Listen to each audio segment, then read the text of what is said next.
President Abdel Fattah al-Sisi inaugurated the Gibto Pharma City, or Medicine City, in the Khanka area in Egypt's El Qalyubiyya Governorate, located in the Nile Delta region.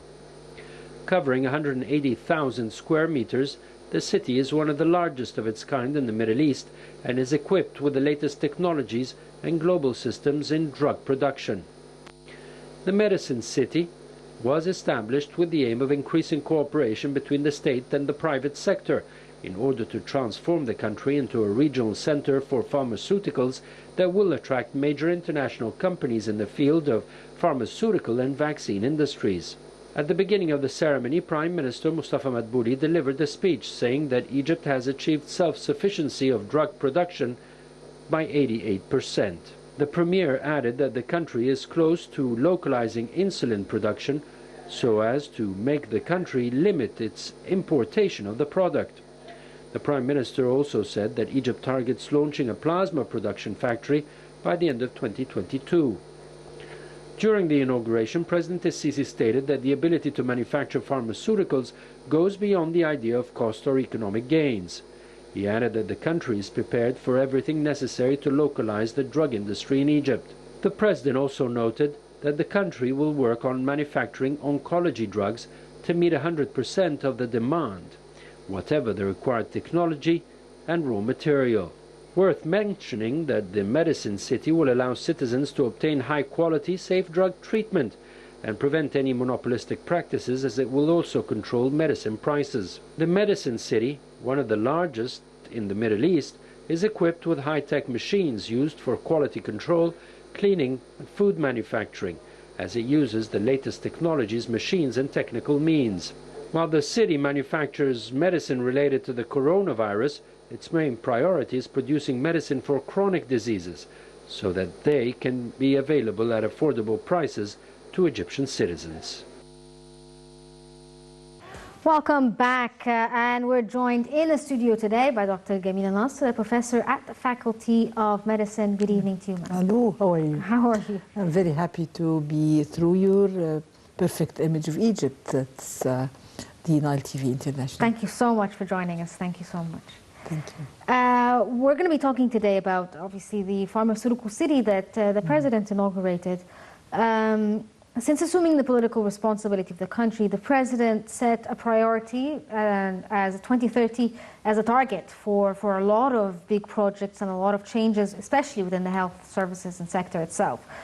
Can you tell us a bit about the state's efforts in improving the health sector in Egypt in the last couple of years?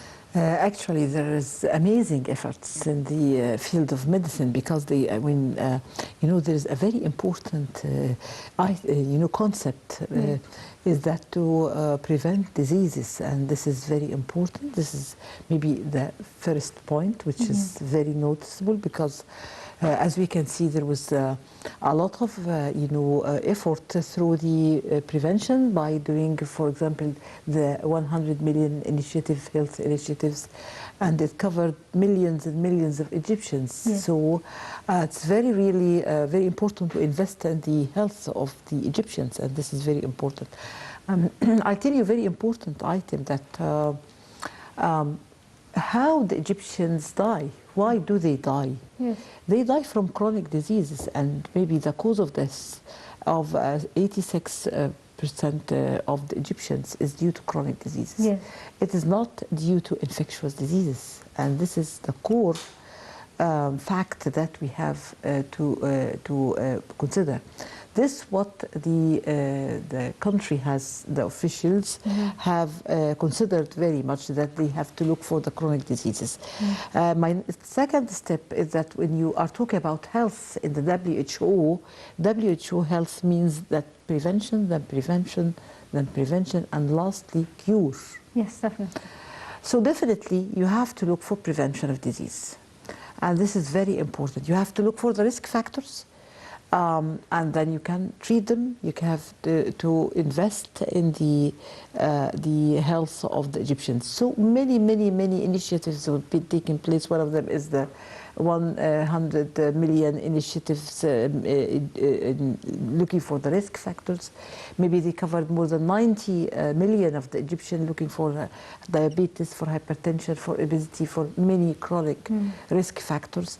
Also, there were many looking for the hepatitis C, and this is worth a supreme initiative, as we all know, and it's really a role model for the whole world. As we can see, it is just covered around 70 million Egyptians, and they get rid of the hepatitis C. It was just one discovered that was a monster of health for all Egyptians. And also, I think there 200.5 around million Egyptians were offered treatment for the hepatitis C, which is a really also very important issue.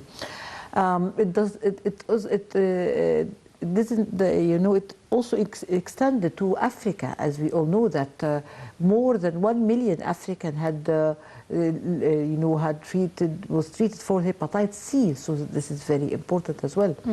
Looking for the again the ladies or the female health, which is very important, as we know that the female is a real partner in all achievements in the country, and it was millions and millions of females were checked for cancer, breast were checked for many diseases for for the women, and so you are investing also in the health of women. This is a really very important issue, and not only that, you're investing in the health of the young babies and looking for the many initiatives, looking for vaccination campaign, the hearing the facts for the young babies, and all. So I think it's covering everywhere, and it ended very nicely by the pharmaceutical city, which is very important, because if you are in a country, looking to be powerful and looking to be prevalent, you should have really be capable of having your drugs. But with Egypt in general, I mean, obviously this is going to make Egypt a bigger power when it comes to pharmaceuticals in Egypt. But generally speaking, Egypt is a very strong pharmaceutical producer. Even if it's just local, we are big pharmaceutical producers. Yeah, we are, yes. But you are having, you should make sure that you have your drugs in an affordable prices, and this is very important. You should look. We have many chronic diseases, diabetes, hypertension. So you should really be very sure that you have the drugs available. This is the first, and also they should be in affordable prices. So I think Egypt is a big market for drugs, and it's really, you should be very, and it could be exporters eventually. You can export. So I think this is very important. I think the pharmaceutical city, it's a landmark, and I think it will be, it's the largest in the area. So I think this is a very good investment. You invest in the health, you invest in also, it could be, as I say, you can export.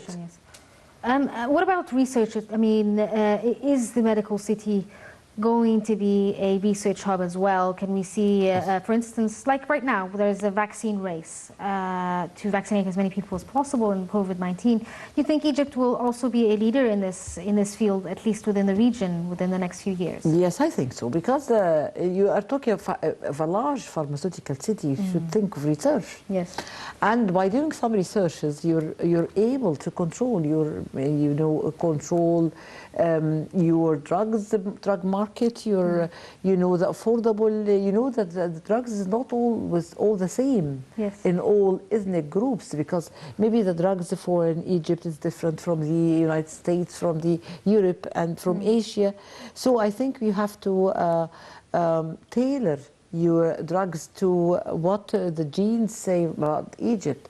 And I think the higher, the Ministry of Higher Education have done a lot of steps in that way, and it offers a lot regarding the research or the clinical research, because I'll tell you a very important item, that if you are talking about drugs, or management of disease or prevention of disease, you have guidelines. What about the guidelines? Guidelines should be based upon clinical trials. Yes. If you don't have clinical trials, you're just putting an expert opinion or just putting a consensus, which is, we hope that we will have our leading guidelines. Will be leading in the Middle East area, in Africa, in Arab world. So I think it's a big achievement, and I think endless thanks to all who have, did a lot to have this amazing pharmaceutical set. So do you think within the next few years we'll see Egypt not just manufacturing drugs, but also creating them and performing trials about these drugs? I think so. I think it's an enormous step, and I think a lot of promising data and the promising achievement will be available in just the coming few years. Yes. The Medicine City was established with an aim to increase cooperation between the state and the private sector, because also the private sector plays a role within the pharmaceutical industry itself in Egypt. How do you see this sort of cooperation between the private and public sector? It's very important to have a real cooperation between the private sector, because this is the way we should adopt the coming days, because we cannot ignore the role of private sector. It has also plays a big role in everything. So I think it's a very good step to establish this very important step to establish the integration between the private and the general public sector. Do you think that international pharmaceutical companies will be keen to cooperate with the Egyptian government when it comes to the Medicine City itself? Yeah, I think they should do this because it's better for them. Because I think they will be very keen, and I think they will have, sure steps. Of course, because you have a big city. Yes. It can provide their drugs by affordable prices, and it can make sure that their drugs will be available in the market, not only in Egypt, but will be in Africa and Arab countries. So I think they will be very keen to share. Yes. In this. Yes. Big city. What's also interesting about this project is not just that we're going to manufacture the drugs, but there's also the fact that we want to produce the components of the drugs instead of just importing it from other countries. How do you think this is going to affect the medicine sector within the country? I'll tell you something, because if you have a drug, you should have molecules, and the molecules where you just create the drug, and I think this will be important. Just it is not just the way that you get the original or the molecules of the drug and just incorporate it here in collected in a factory. No, you just from the scratch you are just having your drug, you having your molecule. So I think this is a real good step. The president spoke about how he wants Egypt to localize the drug industry in the country and is working on manufacturing as well, oncology drugs. How do you see this statement, and why did he specifically mention oncology drugs? Oncology drug is a real miserable patient, and he's really, a chronic patient. And this is very important for the president, because actually also the drugs for the oncology patients is very costly. Yes. And you cannot say no to them. You cannot say that. So. They actually very miserable patients, as I've said to you. You don't. Also, they usually need the brand forms of drugs. Yes. They don't. They don't mainly respond to generic forms. I am a head of cardiology department of Sewell University, as being the general secretary of the Egyptian Society of Cardiology. When we are talking about heart disease, you may have some brand, you may have generic drugs, you may have. This may be considered in hypertensive patients, in cardiac patients, but maybe in the oncology patients you don't have that. Yes. You should have the brand names, the original drugs, which are usually very costly and very difficult to obtain. But this is also not, I mean, is the president talking about creating our own drugs? Because I think that these pharmaceutical companies with brand names have patents and they won't allow countries to produce generic forms of it. Is that correct? Yes, of course. I'm telling you that the oncology patients have a specific, and I think what the president has pointed today, this is very important. Of course, usually the drugs are brand drugs. The international companies, of course, they will be very eager to share, and of course, you will help them. You maybe create a new molecule. You can. So I think it was an enormous step for health in Egypt. In the beginning of the ceremony, the Prime Minister said that Egypt targets launching a plasma production factory by the end of 2022. What is a plasma factory? Plasma factory, as we can see, what the plasma is containing the antibodies for many diseases. One of them, it was very evident that the coronavirus, for example, the plasma factor maybe have some role because you're enriching the blood of those who need or who are suffering from the disease by the plasma of others who have got the disease, and actually they have antibodies for that disease, and that of course is very important because you provide them with the plasma. So it's not anymore you are able to you know, get rid of the many diseases. One of them is COVID. So this could be a solution for people with immunocompromising diseases? That's it, yeah, that's of course an immunocompromised or those who, you know, to maybe to ensure a rapid recovery to reduce the hospitalization stay, and it may have an impact again as one way of treatment. Wow, that's wonderful. The Minister of Health said that the total of Egyptians who have so far been vaccinated is a little less than 150,000 people within the last month, and that they're basically giving priority to those who are in the priority sector, like the people in the front line and the elderly, or anyone who has chronic diseases.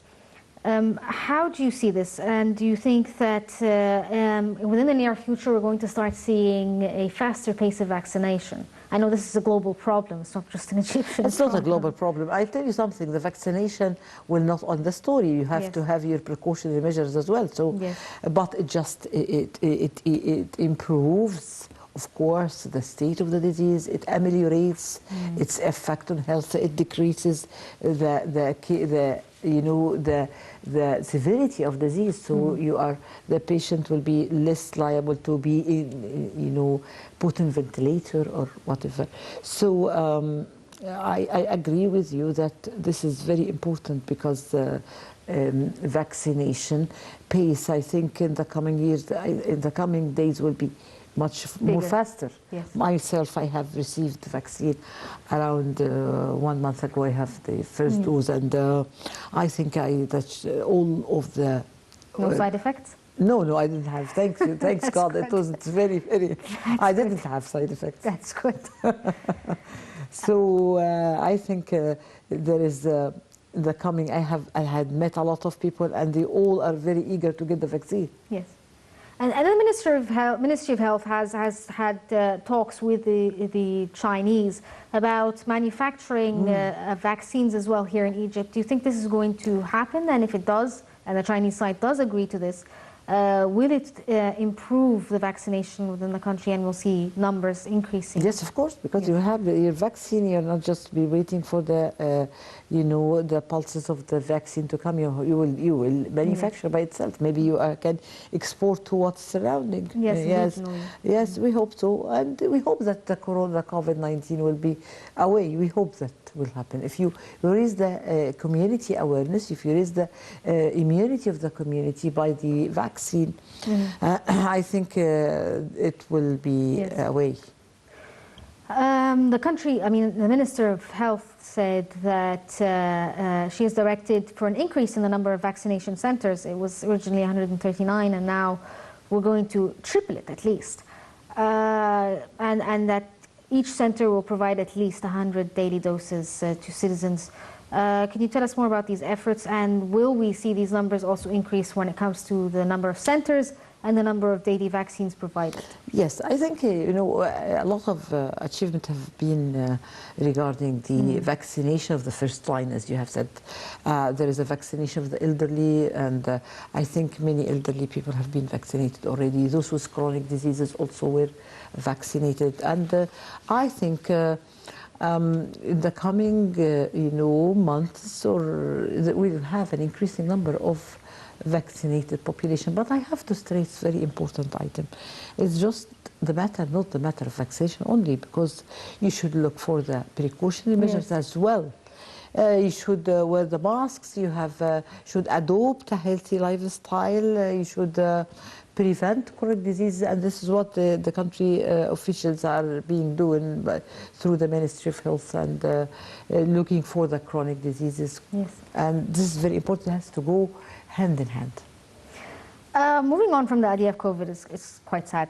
But now that we're going to go back to like better news, where the president's initiatives when it comes to health includes 8 million primary school students who had been examined in a health initiative to detect early anemia and obesity as well as dwarfing.